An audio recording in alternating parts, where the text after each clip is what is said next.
Hey everybody, what's up? My name's Jen. Welcome back to my channel. This year I turned 33 and I made a promise to myself to take my health more seriously. That means my physical health, my emotional health, and my spiritual health.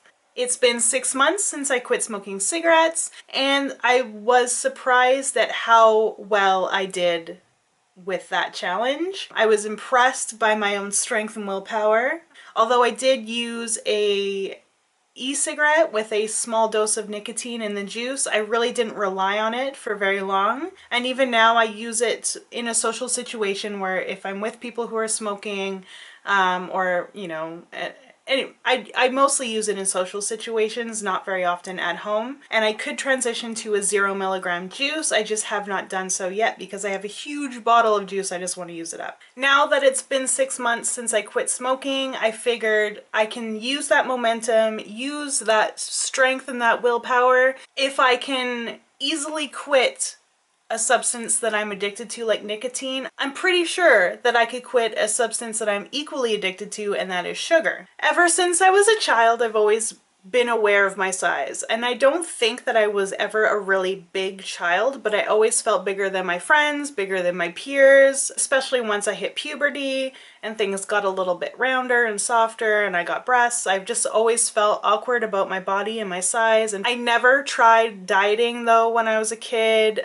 When I was about 19 or 20, I moved across the country to Toronto. It wasn't the best experience. I wasn't happy there. I was dealing with a lot of family issues that I'd kind of run away from. I was lonely and basically just ate myself to probably over 300 pounds. I was huge. I don't know what my weight was officially. I think still, even as large as I am now, it was the highest my weight's ever been. When I moved back from Toronto, I lost a lot of that weight naturally just because I was living a different lifestyle. I was a little bit happier. I didn't have a convenience store down the elevator from my apartment, so I wasn't buying a lot of shit. So I lost a lot of weight naturally.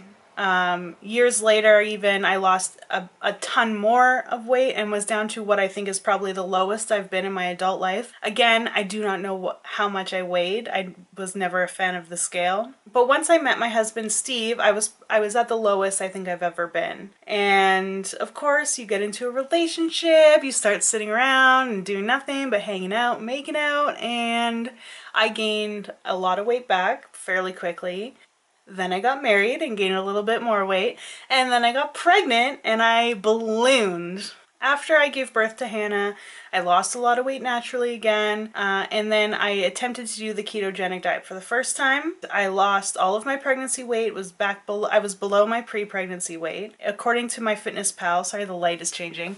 According to MyFitnessPal, the lowest I have measured is 232 pounds. But then Christmas came, I let myself get off keto, and then I never went back on. What is the ketogenic diet, you ask? Well, the ketogenic diet is a extremely low carb, high fat, moderate protein diet. The extreme reduction in carbohydrates to your body causes your body to go into a metabolic state called ketosis. When your body is in ketosis, it burns fat more efficiently, and seriously, once you start, you feel like a fog is lifted. I feel like I have a huge burst of energy. It's insane. And I feel like it's a diet that's easy for me to follow because I prefer salty items to eat. I'm not a huge candy person or chocolate, except for those times of the month. So it's a diet that I feel confident in my ability to be successful at. It's also a diet that I don't feel like I'm giving up anything that I love. That's why I chose the ketogenic diet, because it's a diet that I feel comfortable following for me and the things that I like. Okay, so let's get into the starting stats. I started keto on August 1st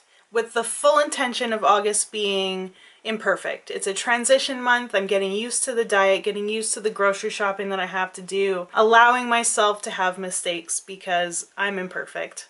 My starting weight was 282.6 pounds, which is appalling, but I'm so glad that I've made this decision before I reached over 300 pounds. My lowest weight on MyFitnessPal when I opened it up was 232. So I've gained a heck of a lot of weight since the last time I was tracking. I'm size 2X, 3X in Canada. I don't 22, 24 pant size typically. I've had a lot of health issues, a lot of back problems. Honestly, like, I attribute most of it to my weight and diet, and so that's a huge reason of why I want to change. When you begin the ketogenic diet, you want to calculate your macros. Basically, you just put in your information, your age, your weight, your height, how active you are, and then you decide how many grams of carbs you want to include in your day, and then your protein, and then it tells you how much fat you should have. The first time I calculated my macros in August, for what I calculated, I was to be around 1,600 calories a day, 25 grams of carbs, 75 grams of protein, and 120 grams of fat per day. I did that for a couple weeks and I had a couple mistakes, but I really felt like maybe those macros weren't working out for me so well because I really wasn't losing. Could have been because I knocked myself out of ketosis a couple times. I'm not letting this month make me feel bad for anything. I readjusted my macros to kind of scale it up a little bit, give myself a little bit more of a restriction so that maybe I'll lose a little bit more weight. So now my macros are 1,521 calories a day, 20 grams of carbs, 80 grams of protein, and 125 grams of fat.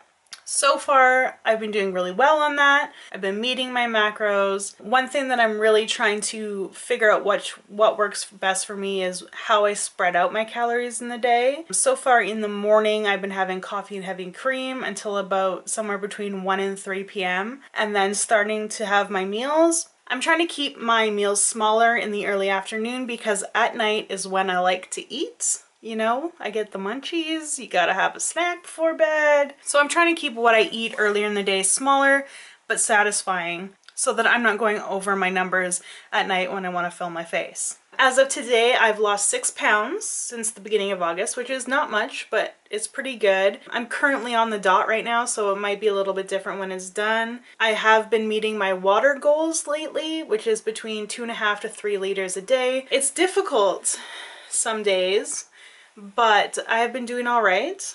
All right, so let's talk goals. I started at 282 pounds in August. I have a week left in August, so it's not looking good, but I wanted to lose 10 pounds in August. I'm 6, I need 4, we'll see. But short term, I'm hoping to lose around 40 pounds by Christmas. I totally think it's doable once I get going in keto and start moving my body a bit more and getting more exercise. Absolutely think it's doable. In August, my best friends are getting married. They're like family to me, and so my goal is to have lost 100 pounds before their wedding in August. That is a huge goal. I have 1 year to do it. We'll see. I mean, if I don't make it to 180 pounds by August, I'm not going to be bummed out. I'm hoping at the very least to be under 200 pounds. I'll be happy with that if I can achieve it. I know it's a lot of hard work and I'm going to have to be very diligent about what I put in my body and how I move my body, but I absolutely think it's doable. Aside from using MyFitnessPal to track my food intake and my water intake, I'm also starting a fitness journal. I sort of started it for August, but I haven't finished setting it up, so I'm going to start using it in September. When it's maybe completed a little bit further, I'll show you how I'm tracking. I'm going to track moods, exercise, macros, kind of everything all in one place for me to reference, to see my progress. I think that's really important to have something to refer to because your scale's not always going to tell you how well you're doing on your diet. You're going to have to be measuring your body. You're going to have to be looking at pictures to see the difference. I've taken some pictures today as my before picture, and I did measure my body at the beginning of the month, but I'm not sure how accurate my measurements are because I did it myself. The beginning of the month, I'm going to do a kind of recap of the first month of keto, and I'm going to try to do that at the beginning of every month so we can keep on track. If you're following along at home, I'd love to know what you started at and where you are in your progress. I started from the bottom and now I'm slightly above there. If you're looking for more of my updates, you can follow me on Instagram and Twitter at Turtleface blog, and you can follow my blog, which is wordpress.turtleface.com. Thank you for watching my video, and I'll see you next week. Bye!